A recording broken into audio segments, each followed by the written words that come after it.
Hello, my name is Andy and I am the Village Idiot. I'm armed with a car and a GoPro and an unhealthy amount of time on my hands. I'm using that time to attempt to visit every civil parish in England.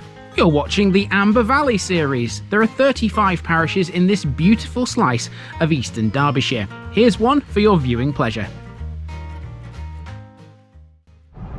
Welcome back to Amber Valley, everybody, for parish number 2. Now this one is a lot smaller than South Wingfield, a lot smaller. It's a very simple walk. All I've got to do is walk from the south of the village, which is where I'm standing right now, up to the north, this way, turn back on myself down back lane, and then come back down this road to the beginning.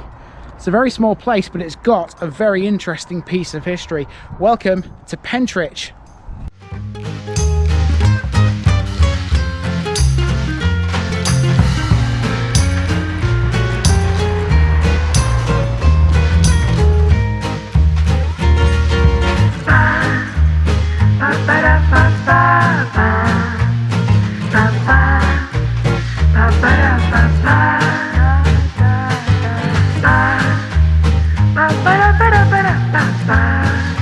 Here's my disclaimer for people who may be watching me for the first time. I say things as I would in my native accent and dialect. As a result, I may not pronounce things in the same way as the locals do. Remember, I'm a visitor. It's impossible to know everything.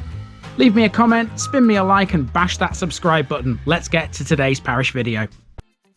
Pentrich is a small village and civil parish which lies between Belper and Alfreton in the Amber Valley district of Derbyshire. It was originally known as Pentridge. Relatively flat compared to much of the district, Pentrich is a linear affair, stretching for about 1.5 miles from its southernmost tip to its northernmost on a road lined with historic buildings. For a small village, the amount of history here is crazy.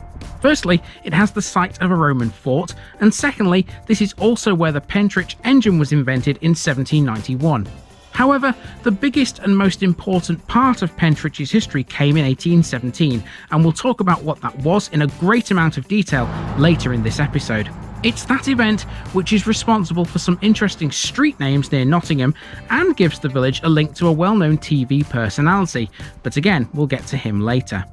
Pentridge is mentioned in the D.H. Lawrence novel Sons and Lovers, but it's believed to be a different place, most likely Alma Hill near Kimberley, as it mentions a ruined windmill. Pentridge's boundaries also cover a major watery landmark to the southeast, Buttery Reservoir, which is crossed by an even more notable railway line. Round 2 in Amber Valley, folks. Let's go.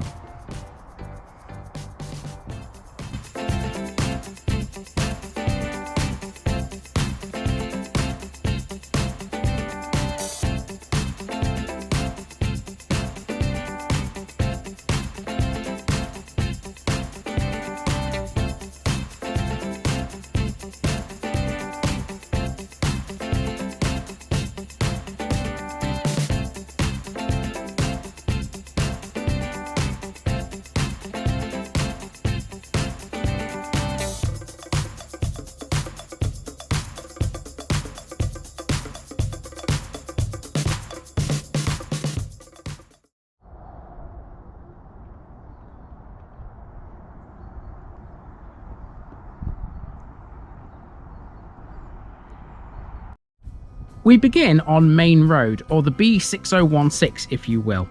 This links the village to Buckland Hollow to the south and to Swanwick to the north.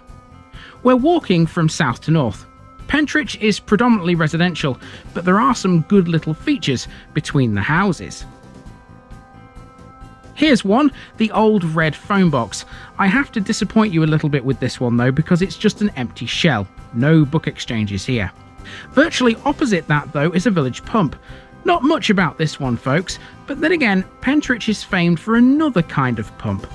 That would be the Pentridge engine, designed by Francis Thompson in 1791 to pump away floodwater from a local colliery. Now we've reached the middle of the village and the village's one and only pub, the Dog, which dates back to the 16th century.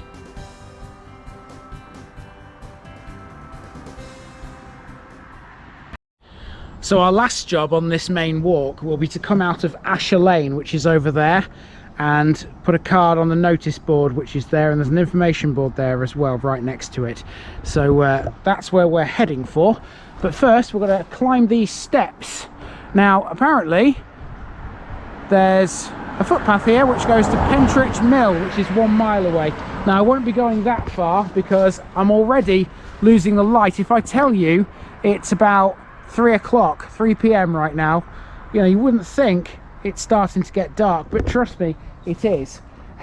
There's a lot of things in this one I wanted to film, but I'm just not going to be able to because it will start to get dark. And after I've done this main walk, there is one thing I definitely do still want to catch before I end this, so hopefully it's not dark by the time I get there.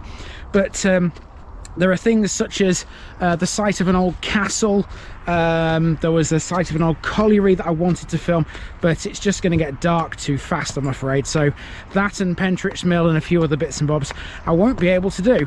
What I definitely will be able to do though is take a look at this magnificent church, and that's our next landmark.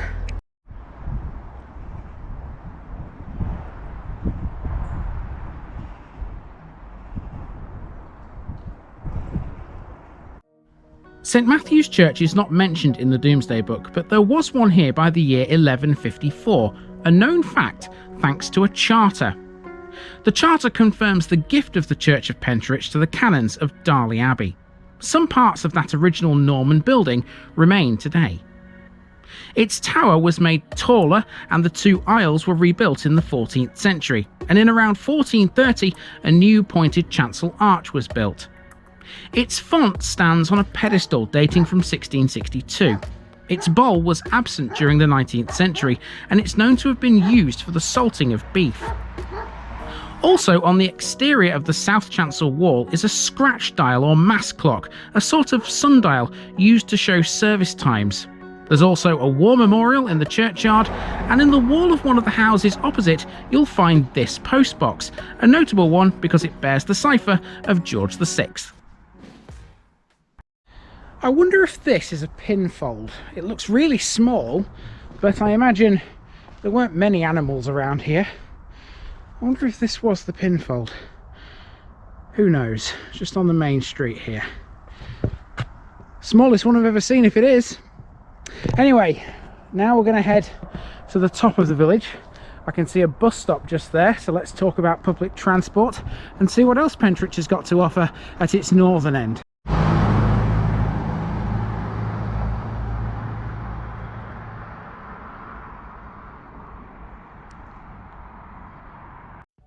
So here's the bus stop, and the service that stops here is the number 148 between Alfreton and Codner. This is right outside the village hall. This was formerly the village school.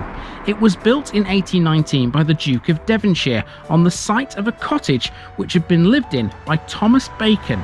Keep that name in mind. It closed as a school in 1954 and became the village hall. After falling into a state of disrepair for a while, it was vastly improved in 1977. There's not much more now, so here's a chance to squeeze in a mention of that castle which stands on the border between Pentrich and South Wingfield. It is in fact the earthwork remains of a Roman 1st century fort which lies beside a former Roman road running from Derby to Chesterfield. It's sited about 2 miles from known Roman lead and silver mines at Critch. Reaching the northern end of the village, here's an important road sign. Now I purposely did not put this as this video's thumbnail. I went for a different village sign because this one makes a mention of the Pentridge Revolution, which we haven't talked about yet. It's sometimes known as the Pentridge Rising, and this deserves its own special section, which I can give you here because this part of the route has got virtually nothing on it. It's back lane, which is just basically a country road with nothing on either side. That'll take me back down towards the dog at the crossroads. So let's talk a bit about the Pentridge Revolution, or the Pentridge Rising. It's easily this village's biggest slice of history, and it's got a very gruesome end. Hope you enjoy this.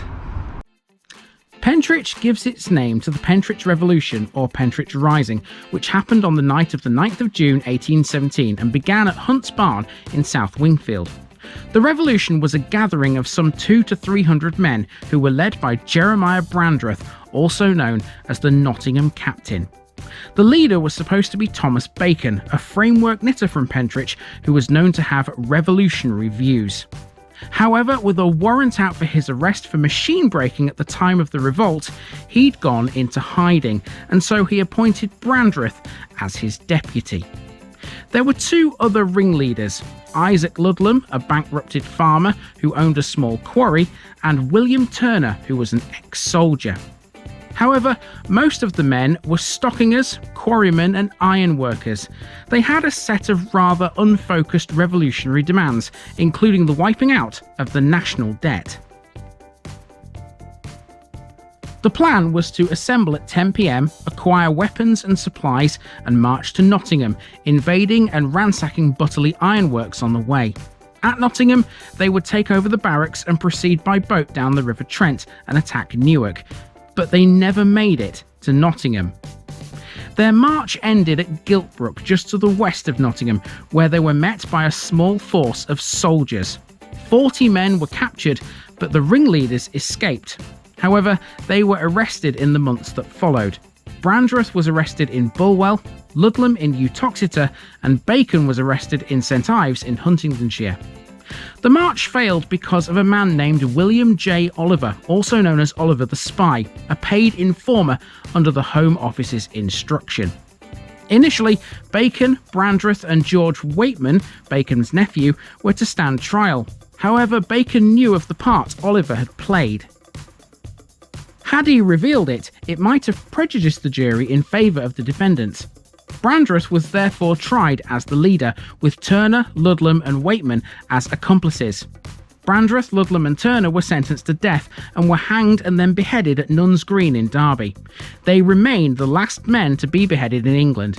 The Duke of Devonshire, meanwhile, ordered anyone connected with the revolution to be evicted from their property and their cottages razed to the ground. That's why the village hall stands on the site of Thomas Bacon's former house. The village also has some plaques showing you some sites connected with the event. I found two on this short walk. As for Giltbrook, it has streets which bear the names Bacon, Waitman, Ludlam, Turner and Brandreth. And here's a fun fact to finish. One of Brandreth's descendants is TV presenter Giles Brandreth, claimed as such by the man himself. I told you, a very gruesome end, and it's easily, like I said, the biggest piece of history that Pentridge has, even though it's disputed because it began in South Wingfield. Okay, so we have arrived at the Parish Council notice board and this information board over here. So I'm going to put a card on this board. Trying to do it with a camera in my hand is never a good idea, but there we go, that's 2 down now in Amber Valley. Let's have a little look at the information board. Let's see what this is all about. This actually is about the Pentridge Revolution. So obviously you already know all about this because I've already told you about it. Now the good thing about this is it has a map, so I can kind of show you where we are. So Pentridge, is this the wrong way around? It may be. Yeah, north. Yeah, north is that way, which is a bit weird. So as you see here, I'm virtually there, sort of on this crossroads, if north is that way. Now I'll be heading in a moment down here, down Asher Lane, towards this reservoir. That's where I want to finish. Hopefully it's not going to be dark by the time I get there. It's not that far away, but as you can see, I am definitely losing the light now. So wish me luck, let's head for it. It's called Buttery Reservoir.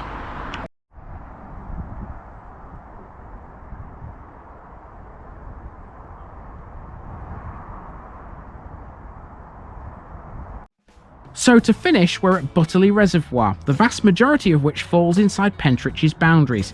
It was built by William Jessup in around 1795. This is the largest of 3 built to service the Cromford Canal, the other 2 being Codner Park and Butterley Park. It was created by damming the Hartshay Brook and covers a surface area of around 50 acres, containing an estimated 283 million gallons of water. The reservoir is split in two by a railway line, and quite an important one historically.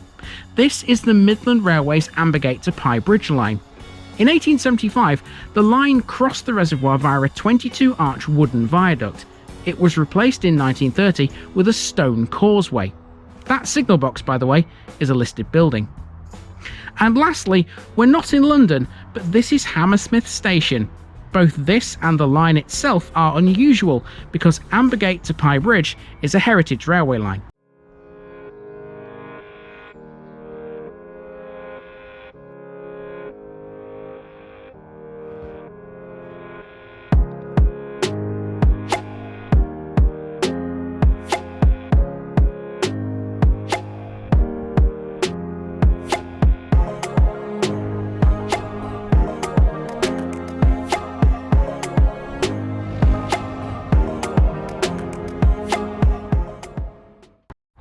Now, this is nothing to do with the daylight. This was always going to be a fleeting visit to this railway line because we will be talking about this in a different episode. I came out here primarily for the reservoir, but this station, this old station, Hammersmith Station, falls within Pentrich's boundaries. Buttery Station does not, and when we hit that, I'll be talking more about this heritage railway than I already have done here. There's a lot more to tell you about it, but isn't it fantastic once again to find another old railway line and another old station?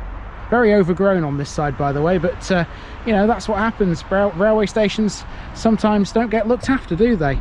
But I think this one probably could do with a bit of a trim here and there, couldn't it? Anyway, that has been the parish of Pentrich. 2 down in Amber Valley, and like I said in the South Wingfield episode, this will become a series very soon when North East Lincolnshire hits its end at some point later this year.